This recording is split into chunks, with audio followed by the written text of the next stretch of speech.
মিটিংয়ে সভাপতিত্ব করেন chief adviser professor Muhammad Yunus. আজকে অনেকগুলো ল, খুবই ইম্পর্টেন্ট ল বাংলাদেশের সামনের দিনগুলোর জন্য খুবই ইম্পর্টেন্ট ল পাস হয়েছে। সেই লগুলোর উপরে ডক্টর আসিফ নজরুলের থাকার কথা ছিল, আনফর্চুনেটলি উনি থাকবেন না। তো আমাদের সাথে আছেন বন, পরিবেশ এবং ক্লাইমেট চেঞ্জ বিষয়ক উপদেষ্টা সৈয়দা রিজওয়ানা হাসান। উনি এই লগুলোর উপরে বলবেন যেগুলো অ্যাপ্রুভ হলো, এবং আজকে ক্যাবিনেট মিটিংয়ের অন্যান্য ইম্পর্টেন্ট ডিসিশনের উপরে উনি বলবেন। Thank you. আজকে কতগুলো আইন চূড়ান্ত অনুমোদিত হয়েছে, একটা আইন নীতিগতভাবে অনুমোদিত হয়েছে। আমাদের গণপ্রতিনিধিত্ব আদেশ, সেখানে কি দুটো সংশোধনী এসেছে। একটা সংশোধনী হচ্ছে কোন কোন ভোট বিবেচনায় নেওয়া হবে না সেই সংক্রান্ত। আরেকটা হচ্ছে এবার আপনারা জানেন যে আমাদের প্রবাসী ভাই বোনেরাও ভোট দিতে পারবেন। এই পোস্টালে প্রেরিত ভোটগুলো গণনা পদ্ধতি কি সেই সংক্রান্ত একটা বিধান এসেছে। বলা হয়েছে যে ভোট যদি যেখানে একটা সিল পড়ার কথা সেখানে একাধিক সিল পড়ে তাহলে গণনা করা হবে না, সিল না দেয় গণনা করা হবে না। যখন পোস্টালে ভোট দেওয়া হয় তখন একটা ডিক্লারেশনের স্বাক্ষর করা হবে, ওই ডিক্লারেশনে যদি স্বাক্ষর না থাকে তাহলে গণনা করা হবে না। আর আমাদের যে ভোটের দিন যে পর্যন্ত সময় নির্ধারণ করে দেবে নির্বাচন কমিশন ভোট দিতে, সেই পর্যন্ত সময়ের মধ্যে যেই ব্যালটগুলো এসে পৌঁছাবে রিটার্নিং অফিসারের কাছে, যারা পোস্টালে ভোট দেবেন, যে ব্যালটগুলো এসে পৌঁছাবে রিটার্নিং অফিসারের কাছে, সেগুলো একই সাথে আমরা যারা ইন পার্সন ভোট দেব তাদের ভোট যখন গণনা করা হবে একই সাথে গণনা করা হবে। এটা ছিল একটা। দ্বিতীয় ছিল আজকে আমাদের গুরুত্বপূর্ণ একটা আইন, সেটা হচ্ছে পুলিশ কমিশন অধ্যাদেশ। আমাদের আজকে 5 সদস্য বিশিষ্ট একটি পুলিশ সদস্য কমিশন গঠন করার অধ্যাদেশটা পাশ করা হলো। এই কমিশনের প্রধান থাকবেন বাংলাদেশের সুপ্রিম কোর্টের কোনো একজন অবসর প্রাপ্ত বিচারক, জেলা ম্যাজিস্ট্রেট হিসেবে কাজ করেছেন, এই রকম গ্রেড 1-এর নিচে না এরকম কোনো সরকারি কর্মকর্তা, অতিরিক্ত পুলিশ মহাপরিদর্শক গ্রেড 1-এর নিচে নন এমন কোনো অবসরপ্রাপ্ত কর্মকর্তা, কোনো বিশ্ববিদ্যালয়ের অধ্যাপক, তিনি কর্মরত হতে পারেন, অবসরপ্রাপ্ত হতে পারেন, মানবাধিকার এবং সুশাসন বিষয়ে কাজ করেছে, অন্তত 15 বছরের অভিজ্ঞতা আছে এমন একজন। তো এই পুলিশ কমিশন গঠনের আমাদের উদ্দেশ্যটা হচ্ছে পুলিশকে জনবান্ধব, জনমুখী করা। এই কমিশন সরকারের সাথে মিলে কাজ করবে, পুলিশ যেন প্রভাবমুক্ত হয়ে কাজ করতে পারে সেই ব্যাপারে কি কি করণীয় এই বিষয়ে এই কমিশন সরকারকে সুপারিশ প্রদান করবে। পুলিশ যাতে মানবাধিকার সংবেদনশীল হয় সে বিষয়ে পুলিশের আধুনিকায়ন কোথায় কোথায় দরকার, কি ধরনের প্রশিক্ষণ দরকার, এগুলোও তারা চিহ্নিত করবে। এই কমিশনের আরও দুটো গুরুত্বপূর্ণ কাজ হচ্ছে, এক, নাগরিক যে অভিযোগগুলো থাকবে পুলিশের ব্যাপারে সেইগুলোর তদন্ত নিষ্পত্তি করা। 2, পেশাগত বিষয়ে পুলিশ সদস্যদের যদি কোনো অভিযোগ থাকে সেগুলোরও নিষ্পত্তি করা। তো এই হচ্ছে পুলিশ কমিশন অধ্যাদেশের মূল ফিচার। এইখানে এই কমিশনের যেই কাজগুলো নির্ধারণ করা হয়েছে আমি সেগুলো মোটা দাগে আপনাদেরকে বলে যাচ্ছি। এক হচ্ছে পুলিশি কার্যক্রমে দক্ষতা ও উৎকর্ষ আনয়ন, শৃঙ্খলা এবং স্বচ্ছতা ও জবাবদিহিতা প্রতিষ্ঠায় প্রয়োজনীয় সুপারিশ প্রদান। 2, নাগরিকের অভিযোগ অনুসন্ধান ও নিষ্পত্তি। 3, পুলিশ সদস্যদের সংক্ষোভ নিরসন। 4, পুলিশের সক্ষমতা বৃদ্ধি, তথ্য প্রযুক্তি, প্রশিক্ষণ, কল্যাণমূলক ব্যবস্থাপনা ইত্যাদি বিষয়ে কর্মপরিকল্পনা প্রণয়ন বা কর্মপরিকল্পনা প্রণয়নে সরকারকে সুপারিশ দেওয়া। আর পুলিশ সংক্রান্ত যে সমস্ত আইন, নীতি গবেষণা করতে হবে এইগুলোর বিষয়েও সরকারকে সুপারিশ প্রদান করা। আজকে আরো দুটো আইন পাশ হয়েছে। একটা হচ্ছে আমাদের অনেকদিন যাবত অপেক্ষা করেছি আমরা, সেটা হচ্ছে বন ও বৃক্ষ সংরক্ষণ আইন 2025, আরেকটা হচ্ছে বন্যপ্রাণী সংরক্ষণ ও নিরাপত্তা অধ্যাদেশ 2025। বন ও বৃক্ষ সংরক্ষণ অধ্যাদেশ 2025-এর মূল ফিচারটা হচ্ছে 1927 সালের বন আইনে আসলে বন সংরক্ষণের কোনো বিধান নাই এবং বন বিভাগের দায়িত্ব কর্তব্য বলে কোনো কিছু নাই। এই অধ্যাদেশে বন বিভাগের দায়িত্ব কর্তব্য স্পেসিফাই করা হয়েছে এবং বন বিভাগ কিছু কাজ করে, যেমন বৃক্ষরোপণে পুরস্কার দেয়, এটার কোনো আইনি কাঠামো ছিল না, এটার একটা আইনি কাঠামো নিয়ে আসা হয়েছে। আর বলা হয়েছে যে সমস্ত বনভূমি অবক্ষয়িত, ডিগ্রেডেড, সেগুলোকে আবার ফিরিয়ে আনার জন্য বন বিভাগ কাজ করবে। এই কাজগুলো করার সময়, বন ব্যবস্থাপনা করার সময়, বনে যারা প্রথাগতভাবে থাকেন সেই ক্ষুদ্র নৃগোষ্ঠীর যে সমস্ত আইনি প্রথাগত সাংস্কৃতিক অধিকার আছে সেগুলোকেও স্বীকৃতি প্রদান করা হবে এবং সুরক্ষা প্রদান করা হবে। আর প্রাকৃতিক বন কোনোভাবেই কোনো উন্নয়ন পরিকল্পনায় নেওয়া যাবে না। কোনো কোনো ক্ষেত্রে সৃজিত বন অপরিহার্য জাতীয় প্রয়োজন হলে নিরপেক্ষ পরিবেশগত প্রভাব নিরূপণ সাপেক্ষে এবং ক্ষতিপূরণমূলক বনায়ন নিশ্চিত করা সাপেক্ষে এবং কোনো বন্যপ্রাণী বিপন্ন হবে না এ সমস্ত শর্ত সাপেক্ষে মন্ত্রিপরিষদ কর্তৃক অনুমোদিত হতে পারে। আর বন্যপ্রাণী আইনের যে মূল ফিচার সেটা আমি একটু বলে দিচ্ছি।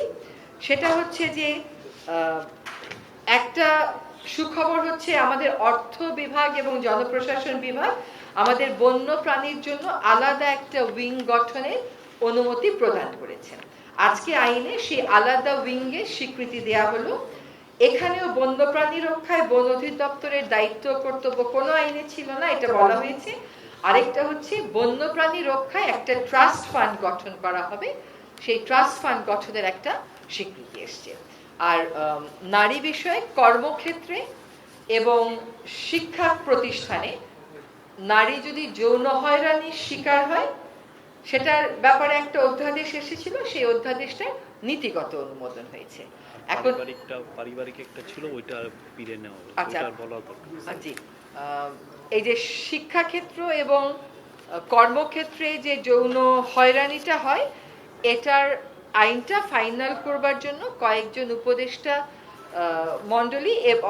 মণ্ডলীর মধ্যে কয়েকজন উপদেষ্টা এবং ক্যাবিনেট সচিবকে নিয়ে একটা কমিটি করা হয়েছে। এই কমিটি যত দ্রুত সম্ভব এই আইনটাকে ফাইন টিউনিং করে উপদেষ্টা পরিষদে অনুমোদনের জন্য উপস্থাপন করবেন। আরো ছিল হ্যালো, আরও কয়েকটা ল ছিল। আজকে খুবই ম্যারাথন মিটিং হয়েছে। সেগুলো হচ্ছে যে বাংলাদেশ হাওর জলাভূমি সংরক্ষণ অধ্যাদেশের বিষয়ে একটা ল ছিল, সেটা আজকে আর ডিসকাশন হয়নি, সামনের মিটিংয়ে এটা পেশ করা হবে। তারপরে বাংলাদেশ হাইটেক পার্ক কর্তৃপক্ষ সংশোধন অধ্যাদেশ 2025-এর এটা নীতিগত অনুমোদন হয়েছে, সেটার আরও কিছু নিউ ফিচার অ্যাড করতে হবে। সেই জন্য এটাকে আগামী মিটিং বা আগামী যে কোনো একটা মিটিংয়ে এটা আবার নতুন করে এটা সাবমিটেড হবে।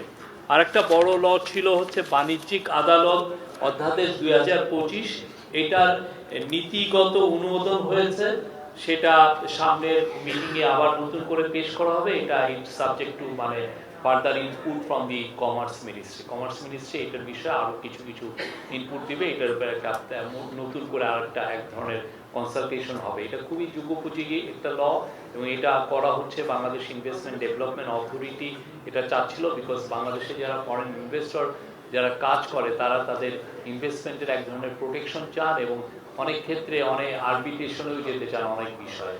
তো সেই জন্য তাদেরকে তাদের ইনভেস্টমেন্টকে ফ্যাসিলিটেট করার জন্য, ইজিয়ার করার জন্য এই লটার চিন্তা ভাবনা করা হচ্ছে। এটা নীতিগত অনুমোদন হয়েছে, এটা সামনে।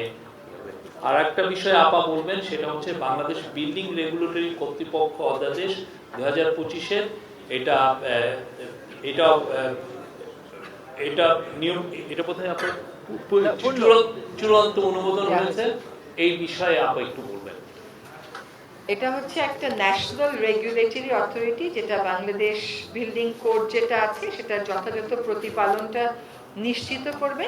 এটা সমগ্র বাংলাদেশে প্রযোজ্য হবে। এই যে আমরা ভূমিকম্পের একটা আশঙ্কার মধ্যে পড়েছি, এই কমিটি ওই আশঙ্কাকেও মোকাবেলার জন্য কি করতে হয় সেটা করবেন। এবং এই যে কমিশনটা হয়েছে, অথরিটিটা হয়েছে, এই অথরিটিটা আসলে পেশাজীবীদের সমন্বয়ে এবং সরকারি চাকরিজীবীদের সমন্বয়ে 25 বছরের অভিজ্ঞতা আছে এমন স্থপতি, পরিকল্পনাবিদ, প্রকৌশলীদের সমন্বয়ে গঠিত হবে এবং এটা গোটা বাংলাদেশের জন্য সেফ, এনভায়রনমেন্ট ফ্রেন্ডলি এবং গ্রিন বিল্ডিং কেমন করে করা যায় সেই কাজটা তদারকি করবেন। এই আইনের অধীনে প্যানেল অফ এজেন্সি সরকার স্বীকৃতি দেবে।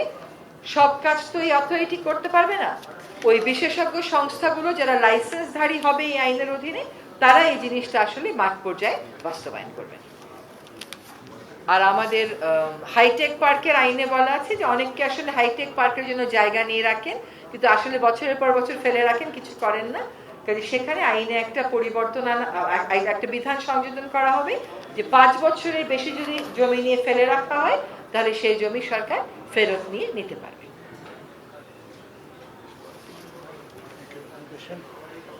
Thank you. Any question? এটার বাইরে আগামীকাল বেগম খালেদা জিয়া মধ্যরাতে কিংবা সকালে লন্ডন যেতে পারে, সেই বিষয়ে সরকার থেকে কোনো সহযোগিতা চেয়েছে কিনা, সরকার কি সহযোগিতা করছে?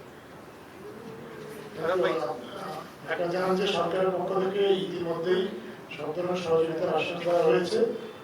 বিএনপির পক্ষ থেকে যদি আনুষ্ঠানিকভাবে কোনো সহযোগিতা চাওয়া হয় সেটা সরকার করবে। আর যেহেতু সরকার আমাকে ইতিমধ্যেই বিবিএমই ঘোষণা করেছে, ওনার আইন অনুযায়ী যে সুযোগ সুবিধার প্রাপ্য, সহযোগিতার প্রাপ্য সবগুলোই ওনাকে দেওয়া হবে। আমার একটু প্রশ্ন ছিল যে পুলিশ কমিশনের নিয়োগ কিভাবে হবে এবং যারা সুপারিশ করবে কমিশনের সুপারিশ সরকার মানতে বাধ্য। তফসিলের আগে উপদেষ্টা পরিষদের শেষ মিটিং জি না, পরেরটার আনসারটা সহজ। তফসিলের আগে উপদেষ্টা কমিটির শেষ মিটিং এই সমস্ত কোনো কথা নেই। আমরা নিয়মিত সরকার হিসাবে কাজ চালিয়ে যাব, সেটা চলবে।